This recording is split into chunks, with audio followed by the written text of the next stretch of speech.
There was a time when country halls were the heart and soul of small rural communities. It was where significant family events were celebrated, where the all-important Saturday night dance was held, and the whole community turned out to dance young debutantes into adulthood. But the debutante ball is becoming rarer, and many wonder whether this rite of passage and the halls they're held in have a future.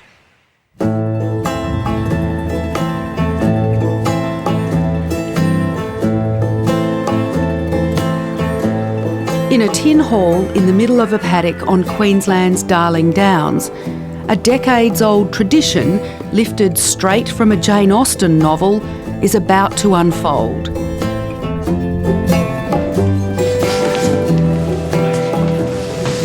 Making your debut is a chance to feel like a princess for a night.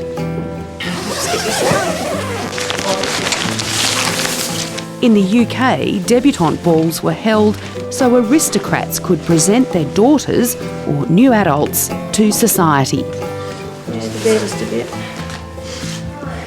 But Australia democratised this rite of passage, so tonight's venue is not a palace, but a corrugated iron hall in a paddock. And the girls won't be presented to court, but to their local community, though royalty will be looking on. Does it feel better? Is that all right? With their mum's help, Emily Akers and Maddie Bryant will be transformed from girls into young ladies.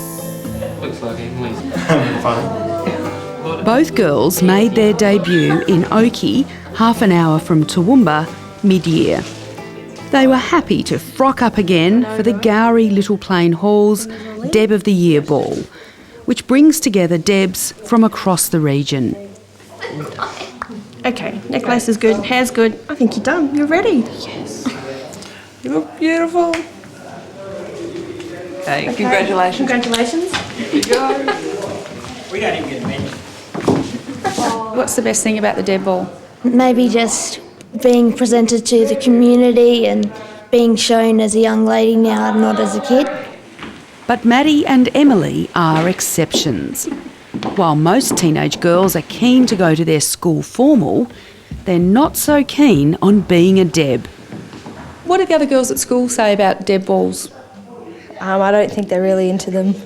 Yeah. Why not? I don't think it's their cup of tea. And they're actually getting fewer people as well, so then it's actually becoming less and less traditional, really. So. And do you think that's sad?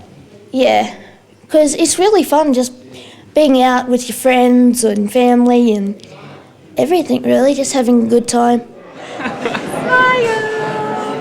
Emily and Maddie's partners, Charlie and Connor, say some of their mates don't get it. Oh, they're not really that interested in dancing anymore, doing the old time dance. I reckon they are missing out on a real ancient dance and really good times. It's actually very entertaining to meet the old folks and learn how their time was, how they danced. Come on in. How you going, Aidan? Not too bad. Good too. At Gowrie Little Plain, the Deb Balls format has been unchanged for decades. There's no alcohol, the dancers are from the board of Old Faithfuls, and supper is homemade sandwiches and cakes. But the days when more than 300 came are gone. So tonight's ball might be the last.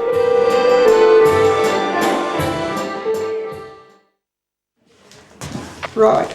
That was very much on the mind of Merle Webber, who earlier in the day was in the kitchen helping prepare supper. She loves the Deb Ball and pretty much oversees the night. We got 5 Debs. We got 5, yeah. Oh, gee, that's just great. Nobody told me that. Retired dairy farmers Merle and husband Eric have helped run the ball for decades.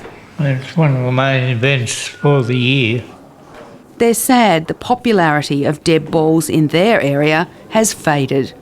There's only us and Southbrook And I think they're talking about having one at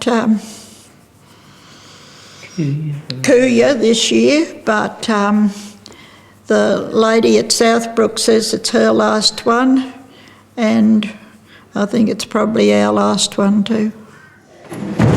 Most members of the committee who run the hall are elderly.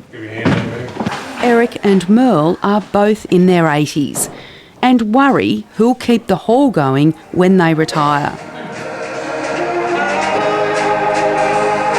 Numbers at the monthly country dance are nothing like they were in the 50s, 60s and 70s when 2 bands played and dancers hoofed it till 2 a.m. In the old days it was very important, but these days, no, we don't see them. Nobody comes. Why do you think that's the case? Well, I think it's the same everywhere these days, isn't it? They just go to the bigger towns and we don't have the grog. Hello there.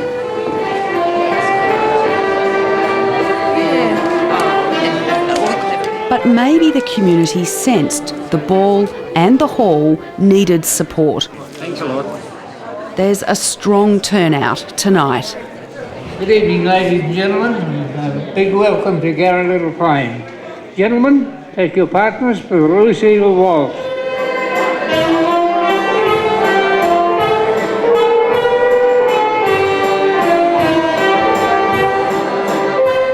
The 5 Debs trod the famously fast dance floor, and the Deb traditions rolled out just as Merle wanted. With flower girls and page boys, the walk down the carpet, a chat with the judges, and the presentation of 5 young ladies to the community.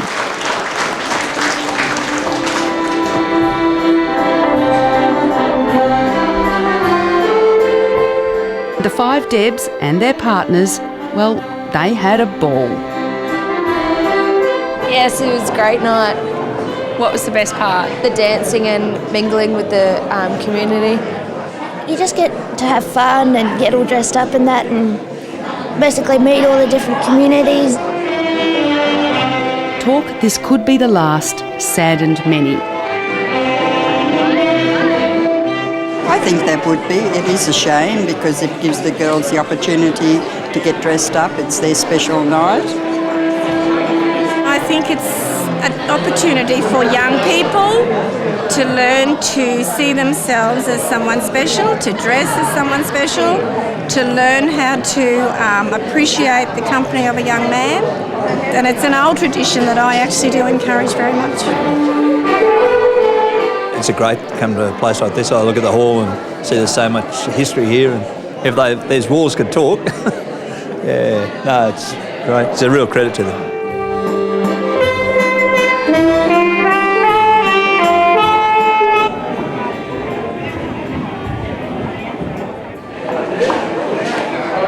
Ladies and gentlemen, supper will now be served.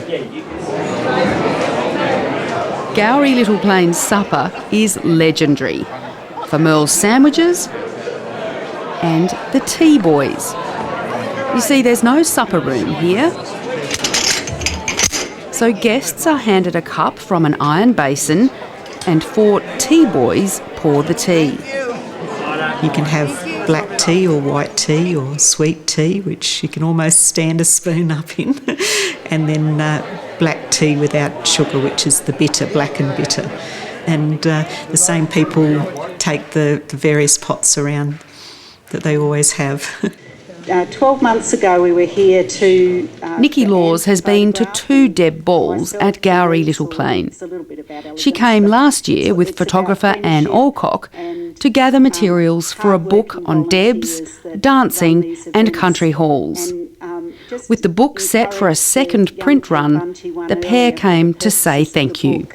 We'd asked ourselves at the beginning of the year what made these traditions endure in the 21st century and in our modern world.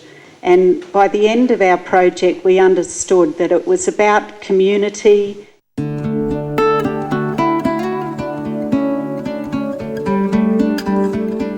idea for the book came after Nikki heard of a remarkable 50-year friendship between Dulcie Mason and Thelma Butel.